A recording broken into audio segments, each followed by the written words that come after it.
Hi guys, Al DeMarco here, and this is going to be your Wednesday video report. Free selection coming up in just a moment in the NBA, and I'll recap what's going on in just a moment as well for your Wednesday night card. Thinking back now, yesterday to the video report, I told you that just like with Stanford and Virginia Tech in the Orange Bowl a couple of nights ago, I wasn't too sure of which way to go, so I didn't play the game, but I gave you Stanford as a free selection. Yesterday, same exact predicament. I don't force plays. If the game's not there to be played, I'm not going to play it. I've just never been that way as a gambler in 25 years. I'm certainly not going to be that way as a handicapper because that just doesn't make sense. When you force plays, the only thing that happens is you're going to lose. And yesterday, I told you I was kind of on the fence which way to go with Ohio State and Arkansas. Well, you had two different games being played last night. You had Ohio State absolutely dominant in the first half as the Arkansas defense had no clue what to do there. And of course, Ohio State was up big time going into intermission. And then of course, after halftime, Arkansas made a game of it, and who knows what would have happened if Ryan Mallett wasn't picked off there in the closing seconds after the muff punt.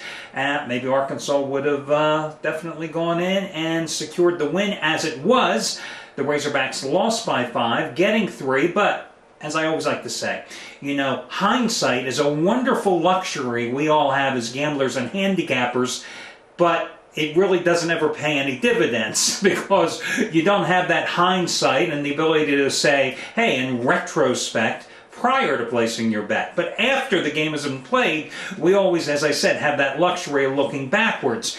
And when you think about it, and when I think about it, seeing how Arkansas struggled defensively in the first half last night, based on how they struggled in Starkville against Mississippi State in their second-to-last game of the season, not able to really rein in or control the Mississippi State spread attack, which is more of a running-based game than a throwing one, their attack.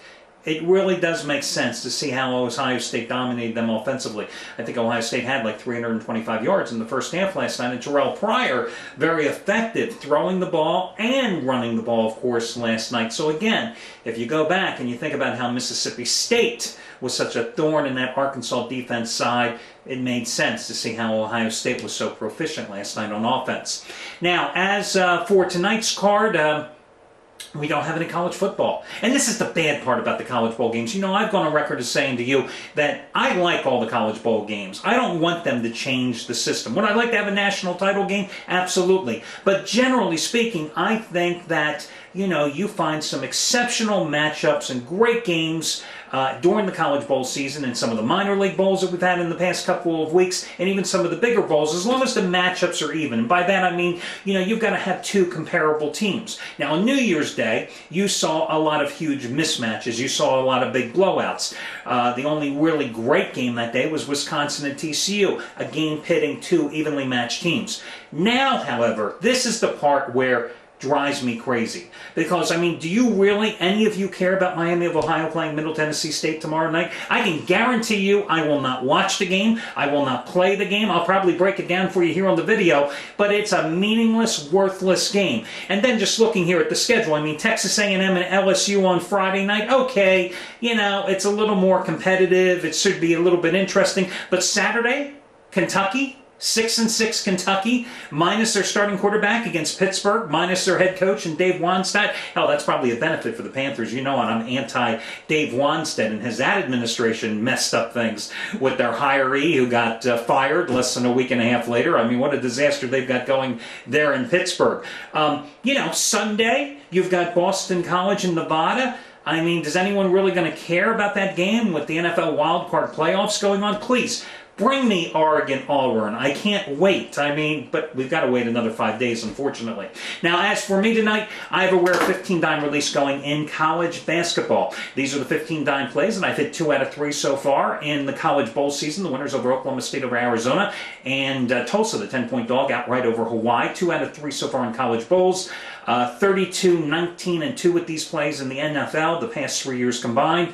And in basketball, the past 2 years, college and NBA combined, these plays are 15 and 5. And tonight, It's my triple revenge game of the year. I mean, you love taking a college team in revenge, first of all, but to get them in triple revenge, that to me is an added bonus. I also have a 10-dime side selection tonight on one of your late games, UNLV at Thomas & Mack tonight. Against BYU, and also a 5-dime Dog of the Day release, where a team has a little extra touch of motivation to play exceptionally well tonight, and they're getting a boatload of points too. So that's what I've got going tonight. Now for your free pick, I'm going to lay the 12 points with the Orlando Magic tonight against the Milwaukee Bucks. You know, I'm a big believer in reading box scores every single day, whether it's in baseball, NFL, NBA especially. A little harder in college hoops, obviously, because of the number of games, but I do try to always focus on key teams. And one thing that hit me about a week ago in reading the Orlando Magic's box scores, and this was after all the big acquisitions, they had played a few games, they were starting to gel, and I'm looking at the box score and I'm going, my God, you know, they've got 7 or 8 guys that can score in double digits every single night without too much difficulty. You see Gilbert Arenas has taken to his bench role so well there. And this team can put points on the board. And my thinking was, this is a team to ride, even as a big favorite, when they're taking on a tired team.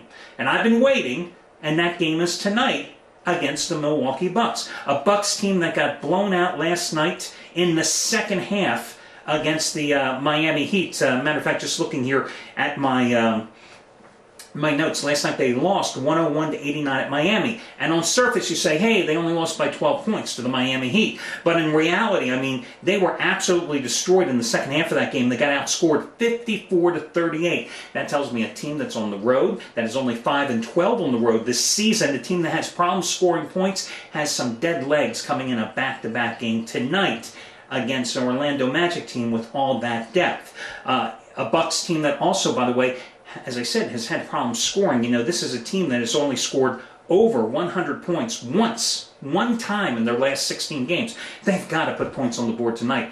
I don't think they will. I think the tired legs get them. I think the Magic can roll in this one. You know, let's call it 123-102 if you want. I think it's a big, big rout.